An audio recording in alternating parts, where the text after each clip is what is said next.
Welcome to Paimas kitchen. ಇವತ್ತು simple ಆಗಿ ಮಸಾಲೆಗಳನ್ನು ಬಳಸದೆ ಬೇಳೆ ದಾಲ್ ಹೇಗೆ ಮಾಡೋದು ಅಂತ ನೋಡೋಣ. ಮೊದಲನೇದಾಗಿ ಕುಕ್ಕರಲ್ಲಿ 1 ಲೀಟರ್ ನೀರು ಹಾಕ್ಕೊಳ್ಳಿ.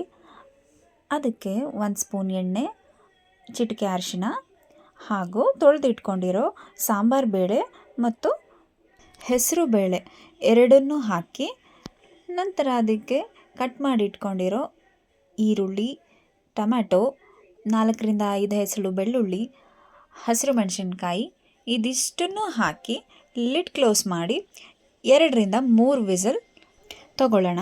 ಕುಕ್ಕರ್ ಕೂಲ್ ಆಗೋದ್ರೊಳಗೆ ನಾವು ಒಂದು ಒಗ್ಗರಣೆ ರೆಡಿ ಮಾಡ್ಕೊಳ್ಳೋಣ. ಒಗ್ಗರಣೆಗೆ ಮೊದಲು ಒಂದು ಕಡಾಯಿನ ಬಿಸಿಗಿಟ್ಟು ಅದಕ್ಕೆ ಎಣ್ಣೆ ಕಾದಾದ ನಂತರ ಸಾಸಿವೆ, ಜೀರಿಗೆ ಎರಡನ್ನೂ ಹಾಕಿ ಅದು ಚಿಟಪಟ ಅಂತ ಆದಮೇಲೆ ಅದಕ್ಕೆ ನೆಕ್ಸ್ಟ್ ಕರಿಬೇವಿನ ಸೊಪ್ಪು, ಒಣಮೆಣಸಿನ್ಕಾಯಿ, ಹಿಂಗು, ಈರುಳ್ಳಿ ಇದೆಲ್ಲದನ್ನು ಹಾಕಿ ಚೆನ್ನಾಗಿ ಒಂದು ಫ್ರೈ ಮಾಡ್ಕೋಬೇಕು. ಅಷ್ಟರಲ್ಲಿ ಕುಕ್ಕರ್ ಕೂಲಾಗಿರುತ್ತೆ.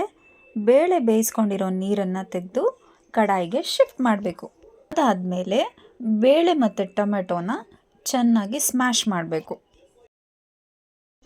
ಸ್ಮ್ಯಾಶ್ ಆಗಿರೋ ಬೇಳೆಗೆ ಈಗಾಗಲೇ ರೆಡಿ ಮಾಡ್ಕೊಂಡಿರುವಂತಹ ಒಗ್ಗರಣೆಯನ್ನು ಸೇರಿಸಿ ರುಚಿಗೆ ತಕ್ಕಷ್ಟು ಉಪ್ಪು, ಸ್ವಲ್ಪ ಕೊತ್ತಂಬರಿ ಸೊಪ್ಪನ್ನು ಹಾಕಿ ಒಂದು ಕುದಿ ತಗೊಂಡ್ರೆ ಸಿಂಪಲ್ ಆಗಿರೋ ಬೇಳೆ ದಾಲ್ ರೆಡಿ. ಇದನ್ನು ನೀವು ಪೂರಿ, ಚಪಾತಿ, ದೋಸೆ, ಇಡ್ಲಿ ಅಷ್ಟೇ ಯಾಕೆ ಪ್ಲೇನ್ ರೈಸ್ಗೂ ಕೂಡ ತಿನ್ಬೋದು. ಒಂದ್ಸಲ ಟ್ರೈ ಮಾಡಿ ಹೇಗಿದೆ ಅಂತ ಕಮೆಂಟ್ ಮಾಡಿ. Thank you for watching. See you in next video.